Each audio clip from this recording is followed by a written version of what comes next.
Good morning, everybody. Kate Harris and Leslie Benedetto with Be Well Nation Fitness Center. We love to talk about things in fitness that we see here at the center, that we've experienced in our lives, and very little of it has to do with how to do a push-up. Earlier this week, we had a conversation about being mentally uncomfortable and how sometimes that is such an obstacle that it will prevent you from walking through the door, from starting something new. It had such a pronounced effect on so many people here that do come through the door, that we wanted to talk about it a little more. Very emotional reactions. We did. To the point, I actually had someone approach me and speak to me, and it actually brought them to tears. The realization that this is an issue for them. Yeah. And we had private messages, comment. It struck a real chord. And this is what we want to do here, is talk about things that can either help improve your health and fitness, or subjects that are actually sabotaging you or hindering you in your progress. And being mentally uncomfortable is clearly an issue that is holding a lot of people back.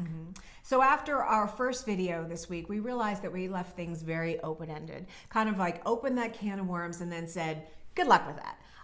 And we don't want to do that. No. So we've brought to the table today 3 strategies that you can use as tools to get through this phase. Yes. It won't cure it, but it will help you get through that phase of being mentally uncomfortable. And you brought to light the most important one.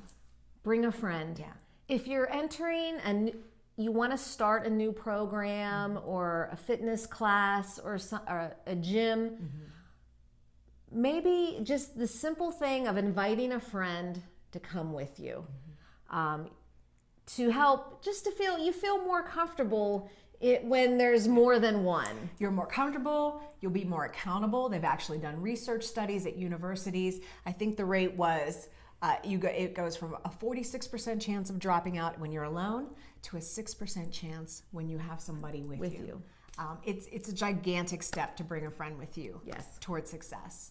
The second one, come in early. Come in early. The one thing that is a reoccurring theme with new people is it's like they sit in the parking lot and wait for class to begin. So nobody will notice them. No, so they come in either right when class starts or a minute or so into the warm up, and they try to sneak into the back. And if you don't want to be seen, or if you want to be seen, come late, because everybody's like looks at you when you come late. The quickest way to draw attention to yourself is to come in after the warm up. Yes, because everybody is going, Who's that? But there are other reasons to come in early. It sets you up for failure. If it's your first time, it just sets you up for failure. Because when you come early, then the instructor, whoever's working the front desk, has an opportunity to show you around the facility, introduce you to some people. The instructor can talk with you, make sure there's not an injury or a health condition that we need to modify or adapt for. And we will introduce you, like when you stand somewhere in the class, I'll be like, hey, Christy, this is so-and-so. It's our first time here. And we'll make friends for you.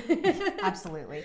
And think of all the little things that would make you anxious that we've just taken off that plate with that one step. Where the bathroom is, if there's water, what equipment do you need? Where is it? How long is the class, what to expect, and do they understand that I have a knee injury that needs to be adapted or modified? What should I do? It's all handled. And so that takes away a whole checklist of things that could be making you very uncomfortable. The last tool, the last strategy we want to talk about, in order to get through this phase of being mentally uncomfortable, you have to commit. You have to commit to a reasonable amount of time. You're an adult. We do things that are hard. We do things that we don't necessarily like every single day. You make your house payment every month. Do you like that? Probably not necessarily. It's not like high on the list, right? But you commit to it.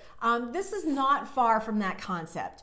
When you start something new, you've got to stick with it. So please don't take one class. Right. Don't come for a week and then say, I'm out. Right. It takes a month. It takes 2 months before you can make that kind of decision. Yeah. I like to think of it as when you were a kid and you joined the softball or baseball team and you wanted to quit or whatever, and your mom was like, you play the season. Piano lessons, you're playing. You don't have to sign up next year, but you finish this season. And I think you have to pick a time frame and commit for it and finish that season. Then you can. It might not be the program for you, but it might help you then say, well, I like this, but this wasn't me, and help you move on to find a program that is appropriate for you. So you're ready, you want to come in, you feel like something's holding you back. It might be this phase of being mentally uncomfortable. Bring a friend, arrive early, and give yourself that gift of time. Yes. Commit to it and say, all right, after 30 days, if it's not for me, I move on. Right. Give yourself that gift. If you missed the first part of this talk, you can find it on our YouTube channel at Be Well Nation Fitness Center. We have it on our Facebook page as well. And we will have a part 3. We will. So thank you so much for watching. Have a great day.